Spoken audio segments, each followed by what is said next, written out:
Well, what you said about science is really true, and I mean, I love science. I spend most of my days interacting with science in some way, and I think it's worth pointing out that there are some real problems with the way science is conducted today, and I think we run the risk of, of worshiping like the randomized clinical trial and at the expense of other kinds of knowledge that can be just as important or more important in certain ways. Well, one of the things that you brought up that I think is very important is who is funding some of these trials on pharmaceutical drugs and the efficacy of them and how they profit off of it, and how many studies are sort of thrown out that don't fit the narrative. The file drawer phenomenon, they call that. Yeah. Explain that. Well, so 2/3 of medical research is funded by Big Pharma, and that makes, 2/3. So, this is just human nature. I think Upton Sinclair said it's difficult to get a man to understand something when his salary depends on him not understanding it. It's one of my favorite quotes because it explains a lot, right?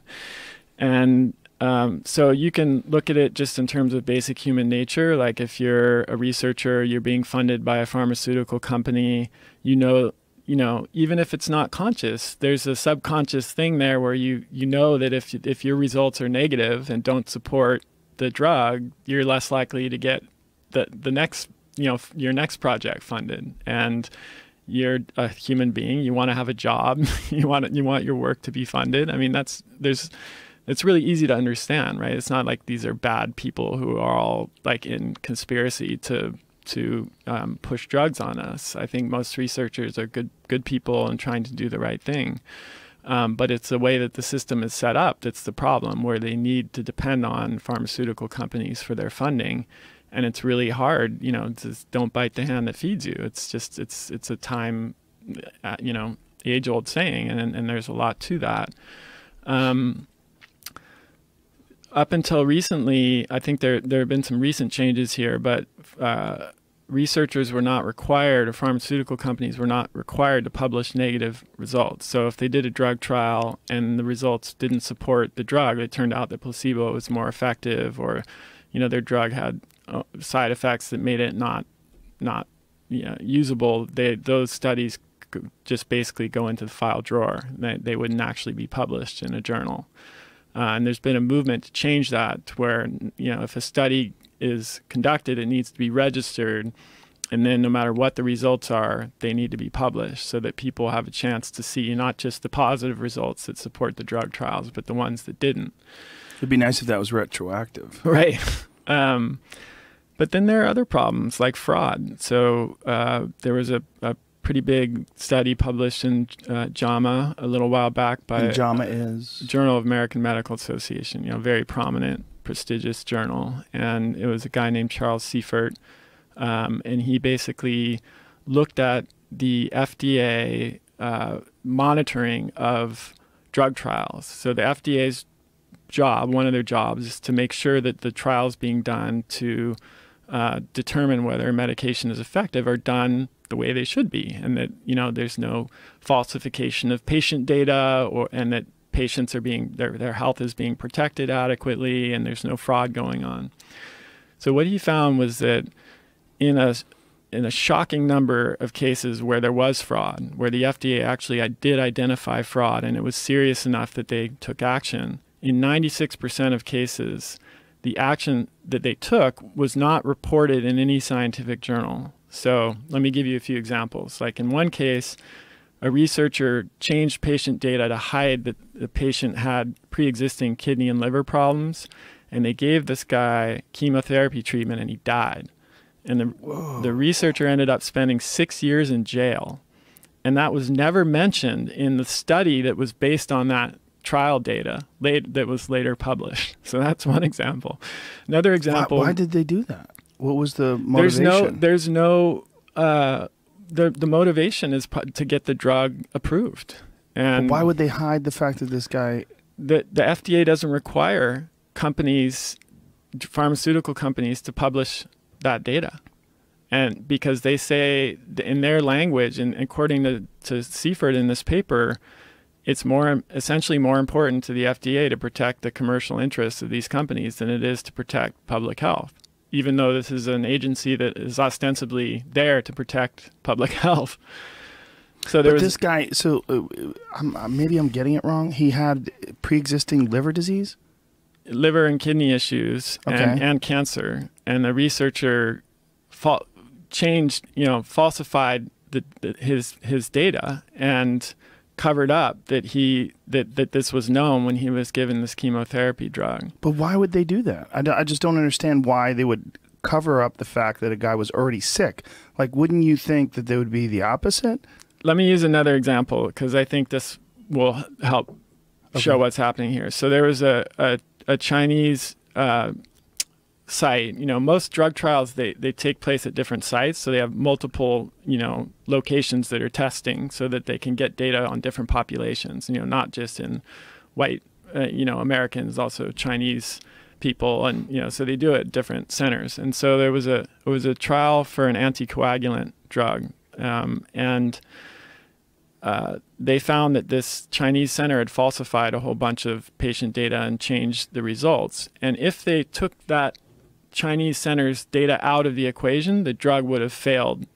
It wouldn't have been more effective than placebo. But even though the FDA busted this group in China, the study that was published on that drug still included that data from the study in China. And even studies that were being published 18 months later still included that data in the original data set.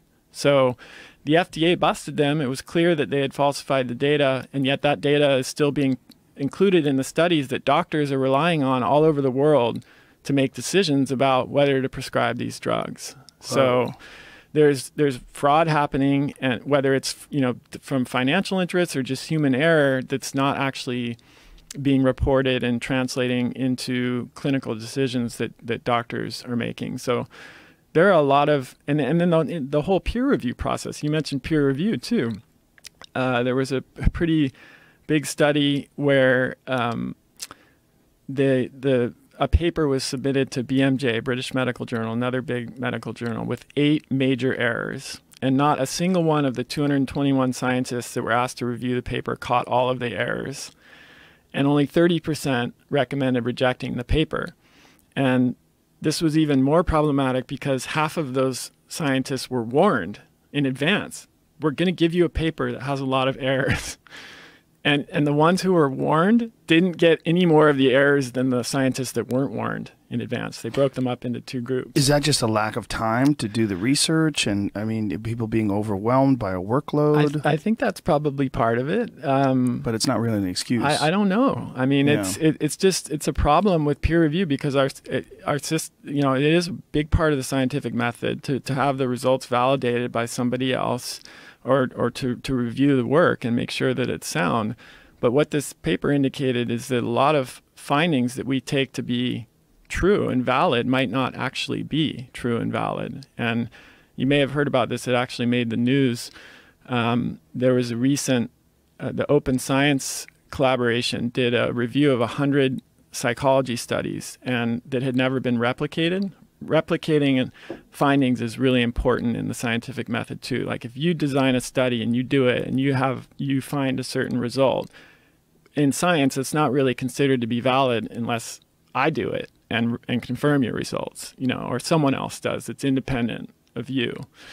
And in a shocking number of studies, this never happens. And so this group went back and looked at 100 psychology studies and tried to replicate them using the almost identical conditions from the original studies. And they were only able to do that in 35% of cases.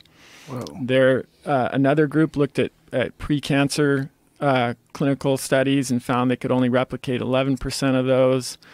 It's a well-known saying in the pharmaceutical world that like more than half of the drug trials can't be replicated, and a group of researchers from Bayer, from a pharmaceutical company, tried to do that in 2011. They took a bunch of trials and tried to replicate them. Less than 1/4 of them, they were able to replicate the results. So what this means is, a study can be done, it's never validated, and then a whole bunch of other studies are done that refer to that study.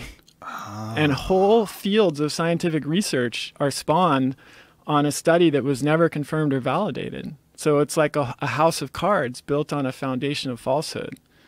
Whoa. So, you know, science is great. We need to keep improving science, but there's a lot of problems with the way that studies are performed right now. And it's both, you know, conflicts of interest that are based on money, and it's just also human error. And is it also just the overwhelming number of studies that are being done, and how many people would have to be there to validate all these different things? Yeah, and the money, amount of work, money, basically. Yeah. Like I talked to some research. I was just talking to some researchers about this, and they said, "Look, nobody wants to be the second person to discover something. It's just not as cool. Right. I mean, it's not as prestigious for your career. So like going around replicating other people's studies is not as exciting as doing your own original cover study. band. Yeah, exactly. You're a cover band, and it's hard to get funding to replicate studies. Whereas if you have an original finding, especially one that's tied to potential therapeutic use in a drug that can be made out of that, that's where the real money and interest is. So that's one of the big problems. And another one is just how long studies are done for. Like omega-3 fats, we've all heard about that these are good for us, and you know, fish oil and all of that. When you look at studies, most of those studies are really short term. And back in the 70s or 80s, some longer term studies that were like 8 or 10 years were done that found really different results. And what they showed is that early on the results were one way, but the longer the study went on, the results started to go back in the other direction. For omega-3s? Yeah. Really? We can come back to that in a second. But yeah, please do. The point is, like, something that happens in 2 weeks is not necessarily what's going to happen over 4 years. But Right. the problem is the typical studies only last for 2 or 3 weeks, especially if they're a randomized trial, because they're enormously expensive. You know, to isolate all of the variables and make sure that patients are not changing too many different things and are just doing the intervention, and to do everything that needs to be done is incredibly expensive. And so we have a whole bunch of research findings that are based on 2-week periods that aren't applicable to how we live our life.